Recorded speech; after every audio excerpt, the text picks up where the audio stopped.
morning, students. Here I am, Mrs. Tanya, your English teacher, and we are going to start the story Quality. Okay, Quality by John Galsworthy. John Galsworthy, first you should know, he was born on August 14, 1867, and he was a great novelist, English playwright, and great writer. Okay, his stories are really well known to all. He died on January 31st, 1933. One of his story is Quality, and usually his story depicts something about reality, that really what people face, what are the problems, what are the situations, different changes of technology, different sects, and all these things are being written by John Galsworthy. Now in this story Quality, which was published in 1912, okay, here the author has shown us mainly two characters. That is, one is Gessler brother, one is the younger brother, and one is the elder brother, and one is the narrator who is narrating the story. Okay, so here you will see that the narrator is telling us that how this Gessler brothers, how they are overcoming the problems, what all they are doing, all these things we will discuss in this chapter. And this is also telling us the changes of periods, that previously how the people used to get hold of their things, how they used to start up a business, and in this scenario what happens? People are knowing new adventures, new things like advertisement, hoardings and all these things, and people publish their things properly or move out with their things, make the people understand it. But previously, who were real patent, who were real like a worker, who used to do the thing honestly, properly, they in this scenario are not known much.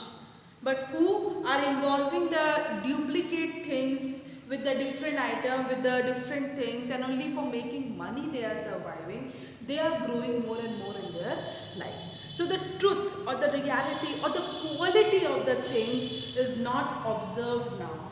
Here we only see the quantity, we see the outer look, but we are lagging in the quality of the thing.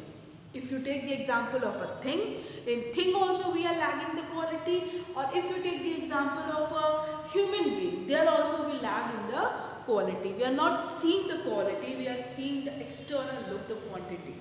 Okay? So the story starts like this. Please open up your book. You will go on with me from page number 25. You will see.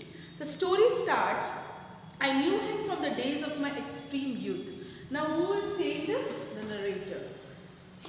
Because he made my father's boots inhabiting with his elder brother, two little shops led into one in a small by street, now no more but then most fashionably placed in the West England.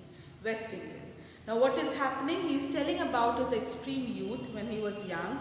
His father's boots were made by these Gessler brothers. They were boot makers, or you can call them shoemakers. Okay, so his father's shoe, the boots they used to make. That tenement had a certain quiet distinction. Tenement means a large building which was divided into apartments. Certain quiet distinction, there was no sign upon its face that he made for any of the royal family. Merely his own German name of Gessler brothers, and in the window a few pair of boots. And how it used to, they were not having any kind of attitude. They were making the boots of many royal people also, and they were belonging to a good family, but no attitude. In front of their shop the boots used to be hung. I remember that it always troubled me to account for those unwearing boots in the window, for he made only what was ordered, reaching nothing down, and it seemed so inconceivable that what he made could ever have failed to fit. Now narrator, when he was young, he used to think why he used to hang the boots, when these Gessler brothers used to make the boots which were ordered. Are you understanding? Which were ordered, not the ready-made one. Okay, then how they are hanging these boots? Had he bought them to put there? Now he had a question that did he buy them put it there, or did he made it just to show the people that we are bootmakers? That too seemed inconceivable. He would never have tolerated in his house leather on which he had not worked himself. Besides, they were too beautiful, the pair of pumps, so inexpressibly slim, the patent leathers with cloth tops making water come into one's mouth, the tall brown riding boots with marvelous sooty cloth, as if they knew they had been worn 100 years. Gessler Brothers' boots were so good in quality. For how long you wear, it will never tone off. And they never allow any other kind of leather to come into their shop. They only prefer their leather, what they make it. How they do it, they only prefer that. No other things. Those pairs could only have been made by one who saw before him the sole of boot. So truly were they prototypes. Prototype means a model. Those boots were the model, incarnating the very spirit of all footgear. Now it was a model which was hanging out only to give the incarnation that these kinds of boots were made by Gessler Brothers. Whatever boots you order, whatever kind, they make of their own. It is their own leather what they make, it's their own way they make. That is why those boots or those shoes move on for a long time.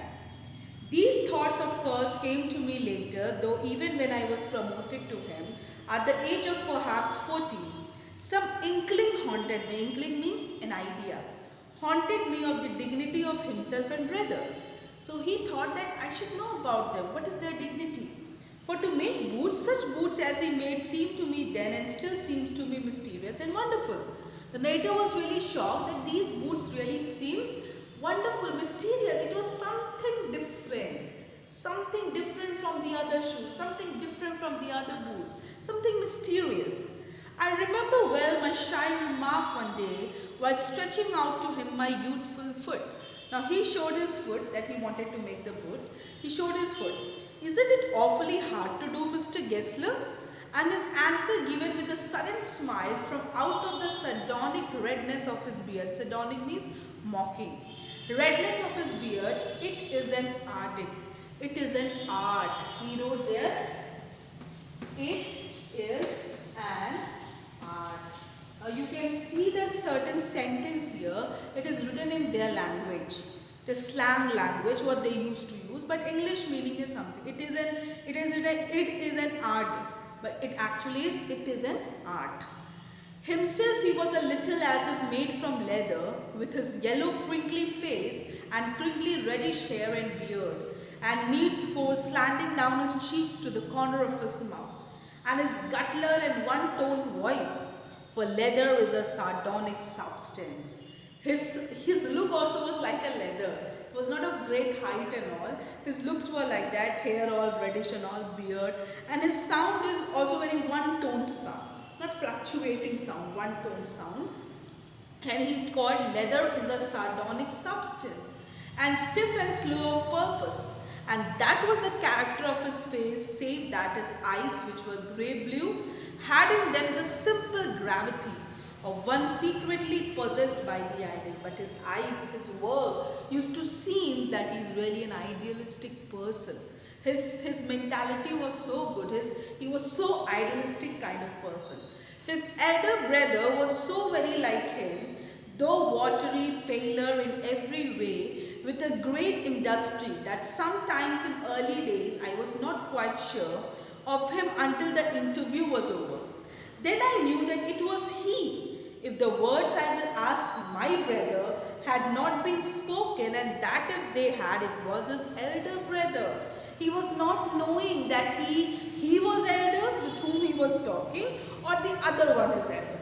When this Gessler brother, the youngest one, used to make the shoes and all, when he told that I will ask my elder brother, then he understood he had one more brother who is elder to him. But actually both of them resemble same. Their look was almost same. So no one can identify who is the elder and who is the youngest. When one grew old and wide and ran up bills, one somehow never ran them up with Gessler Brothers.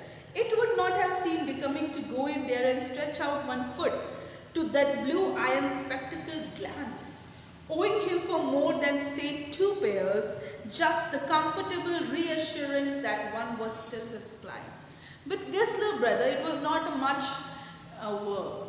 One has to go, sit, give their foot, they will measure the foot, and properly according to your measurement, like the dress you give measurement, but here the foot measurement you have to give, and according to that they prepare the shoes or boots for you.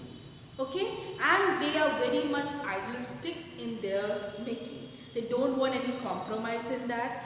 Even giving money you can delay, but their work will be not given to you very fast. They will take proper time, and proper boots they make an offer. For it was not possible to go to him very often. His boots lasted terribly, having something beyond the temporary, some as it were, essence of boots stitched into them. His boots were not ordinary. He used to take time, but it was like it will not wear out. It will last terribly, like you will get irritated or fed up with that boots. It will last for a long time. One went in not as into most shops in the mood of please serve me and let me go, but restfully as one enters a church and sitting on the single wooden chair waited. In Gessler's brother's shop, one cannot go in a hurry way. If you are going to their shop, you should be very relaxed. You should be without any business, without any work, because it takes time. It's like going to the church and sitting in a pious mood. That way one has to go to Gessler brothers shop. In a hurry they won't do anything. For there was never anybody there. Soon over the top edge of the sort of well, wrapped dark and smelling soothingly of leather, which formed the shop, there would be seen his face on that of his elder brother peering down. They used to be upstairs. In that shop only the steering was there, staircase, and they used to sit upstairs with the leather. And then they will peep out. Who is there? A guttural sound in the tip-tap of bass slippers beating the narrow wooden stairs, and he would stand before one without coat, a little bent in leather apron with sleeves turned back, blinking as if awakened from some dream of boots, or like an owl surprised in daylight and annoyed at this interruption. When the Gessler brother used to get up from that atmosphere of the leather, he looks like the sleeves are wrapped. The eyes are like from the darkness they are coming to the light, and with the leather all smell and all these things, they used to come and they feel like the people are interrupting them. Means leather making was their passion. You should know, children, the difference of passion and profession. Profession we do to earn. Like you want to earn money, you have studied that much, you go for a profession because you want to earn something for your livelihood. But passion is something else. You do it from inside. You love it. Like for example, a teacher. If that teacher from young age, that person want to become a teacher, she will or he will do the work from inside. Feel that happiness to teach. Not for money's sake. But a profession means if you are not willing to become someone, if you are not willing to be a doctor, but forcefully you become a doctor. So it will be just your profession. But you will not deal your patients with out of love, out of care. You will not do. But if it was your passion, you would have done with full heart and soul. Not only for money, but with your heart and soul. Same way, making of boots were not their profession, it was their passion. And they used to do it from their heart and soul. So they never wanted to get disturbed from anyone. They were so much in that. And that is why you will see later on, they were not able to come up in their life. They were in that position because with the passion, the money is also important. If money is there, then only they can grow up their business. Otherwise, they will be lack there. They will be in debts. So this way he used to get annoyed. And I would say, how do you do, Mr. Gessler? Could you make me a pair of Russia leather boots? Later he used to say, how Gessler, how are you? Can you make me a Russia pair of boots? Without a word, he would leave me, retiring whence he came or into the other portion of the shop. And I would continue to rest in the wooden chair, inhaling the incense of his trade. Soon he would come back, holding in his thin veined hand a piece of gold brown leather. With eyes fixed on it, he would remark, what a beautiful piece. When I too had admired it, he would speak again, when do you want them? And I would answer, oh, as soon as you conveniently can. He said, oh, boots are good. The piece is good. When do you want? Writer, no, he will not give in a hurry burry, he said whenever it's convenient. And I would answer, oh, as soon as convenient. And he would say tomorrow fortnight, or if he were his elder brother, I will ask my brother.